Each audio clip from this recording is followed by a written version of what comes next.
Hola y bienvenidos a MD44. Hoy vamos a sumergirnos en la vida de una de las figuras más icónicas de la historia, el rey David. Su nombre resuena a través de los siglos, grabado en textos sagrados que han moldeado civilizaciones. Pero, ¿y si la historia que creemos conocer es solo una cara de la moneda? Porque hay más de una forma de contar esta historia. Preparaos para descubrir los dos rostros de un mismo rey. Y todo suele empezar así, ¿verdad? Con una simple curiosidad, como la de este usuario de Reddit. Porque la historia de David, tal y como se cuenta en la Biblia, es increíblemente potente y fascinante. Es el relato que ha cautivado a millones de personas durante generaciones, el que seguramente todos conocemos. Para desentrañar este misterio, nuestro viaje de hoy se va a dividir en 5 etapas. Primero, vamos a recordar esa leyenda que todos tenemos en la cabeza. Después, nos pondremos las gafas de los historiadores para analizar los textos de otra manera, para luego contrastar todo eso con lo que nos dice la arqueología. Y al final, intentaremos unir las dos caras de este rey tan fascinante. Venga, empecemos por el principio, por ese retrato que ha inspirado a millones y millones de personas. La historia de fe, sacada directamente de las páginas de la Biblia, la leyenda del humilde pastor que estaba destinado a ser un gran rey.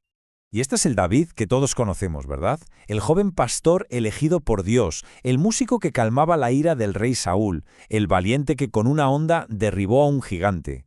También, y esto es muy importante, un hombre imperfecto. Un hombre que cometió errores terribles, pero que siempre encontró el camino de vuelta a través del arrepentimiento. Un verdadero símbolo de lealtad, de humildad y de fe. Es que el poder de esta historia es innegable. No es solo la biografía de un rey.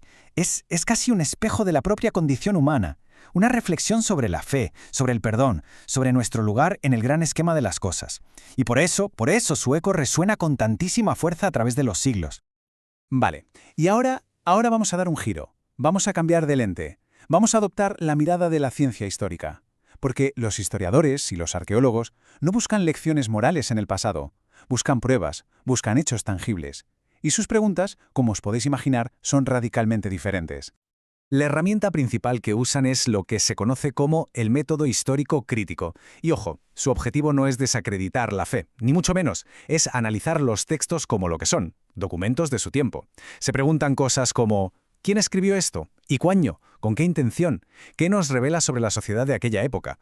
El proceso es muy metódico, muy riguroso. Primero, se analiza el texto hasta el más mínimo detalle. Segundo, se intenta reconstruir el contexto político y social en el que fue escrito. Y tercero, el paso que a menudo es crucial. Se buscan las pruebas físicas. ¿Qué nos dicen las piedras? ¿Qué nos cuentan los restos arqueológicos de aquella época? Si nos ceñimos a lo que cuenta la Biblia, el reino de David y su hijo, el famoso rey Salomón, fue una auténtica edad de oro. Una especie de superpotencia regional que marcó el punto más alto de la historia del antiguo Israel. El relato bíblico nos pinta un imperio colosal, unificado, que se extendía desde la frontera de Egipto hasta el río Éufrates. Habla de una administración supereficiente, de un ejército invencible y de una riqueza tan legendaria que permitió construir el mismísimo templo de Jerusalén.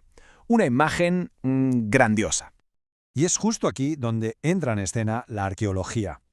Durante décadas, los expertos han estado excavando, buscando en la tierra las pruebas de este imperio glorioso, concretamente en los estratos que corresponden al siglo X antes de nuestra era. La pregunta es, ¿qué han encontrado? Pues aquí llega la primera gran sorpresa. Frente a esa imagen de una capital majestuosa y fortificada, la arqueología de ese siglo en Jerusalén nos muestra algo muy distinto. Un asentamiento más bien modesto, poco más que una aldea grande en las montañas, sin rastro, por cierto, de esas grandes construcciones que se describen en los textos. Y lo más fascinante es que la cosa no acaba ahí. Muchas de las grandes obras que tradicionalmente se atribuían a Salomón, como los famosos palacios y establos de Meguido, pues hoy la mayoría de los arqueólogos creen que en realidad se construyeron más tarde, en épocas posteriores, probablemente por los reyes de la dinastía Ombrida del Reino del Norte, que de hecho era mucho más rico y poderoso en ese momento. Pero atención, mucho cuidado aquí. Esto no significa que David sea un mito, para nada. De hecho, tenemos una prueba que es absolutamente crucial, la estela de Tel Dan. En esta inscripción de piedra, un rey enemigo se jacta de haber derrotado a la casa de David. Y esto es importantísimo porque es la primera evidencia fuera de la Biblia que confirma que David fue una figura histórica real y que fundó una dinastía. Otro aspecto clave que a menudo pasamos por alto es la religión. El monoteísmo estricto que asociamos con el judaísmo fue en realidad una evolución a lo largo de mucho tiempo. En la época de David, lo más probable es que se practicara lo que se llama enoteísmo. Es decir, se veneraba a Yahvé como el dios principal de Israel, pero se aceptaba la existencia de otros dioses. El monoteísmo puro y duro, como religión de Estado, se consolidaría siglos más tarde. Bien, llegados a este punto, la pregunta es inevitable. ¿Cómo reconciliamos estas dos versiones que parecen tan diferentes? ¿Cómo unimos al David de la fe con el David de la historia? Bueno, pues la clave quizá está en entender que no son relatos que compiten entre sí. No se excluyen mutuamente porque, en el fondo, buscan cosas distintas. La lente de la fe explora el porqué teológico y moral de las cosas. La lente de la historia busca el qué, el cómo y el cuándo de los hechos, basándose siempre en evidencias materiales. Son dos caminos distintos, pero igualmente valiosos para acercarnos a la verdad. Desde una perspectiva histórica, la saga de David y Salomón se interpreta como un gran relato fundacional, una historia que probablemente se escribió siglos después de que ocurrieran los hechos, quizás durante el exilio en Babilonia. ¿Con qué objetivo? Pues para forjar una identidad nacional y religiosa, para recordar una edad de oro que uniera al pueblo y le diera un sentido de propósito en tiempos difíciles. La arqueología, por su parte, nos dibuja a un David histórico que seguramente fue un carismático y poderoso jefe tribal en las montañas de Judá.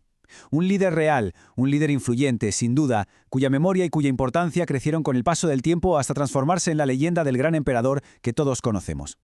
Entonces, en resumen, ¿con qué nos quedamos? Primero, el rey David fue una figura histórica real, fundador de una dinastía. Segundo, la imagen de ese vasto imperio bíblico es, con toda probabilidad, un retrato idealizado escrito mucho después. Y tercero, y quizás lo más importante, la historia de la fe y la historia de la ciencia no se anulan, sino que nos ofrecen perspectivas diferentes y valiosas. Contemplar ambos retratos a la vez nos da una comprensión mucho más rica y profunda de su legado. Y con esto os dejo con una pregunta para la reflexión. ¿Conocer el contexto histórico que hay detrás de un relato tan fundamental como este le quita poder o, por el contrario, le añade una nueva dimensión de significado? La respuesta, quizá, es tan compleja y fascinante como el propio rey David. Si te ha gustado este viaje, suscríbete, deja un me gusta, comenta qué es lo que más te ha interesado y comparte esta exploración. Gracias por acompañarme en MD44.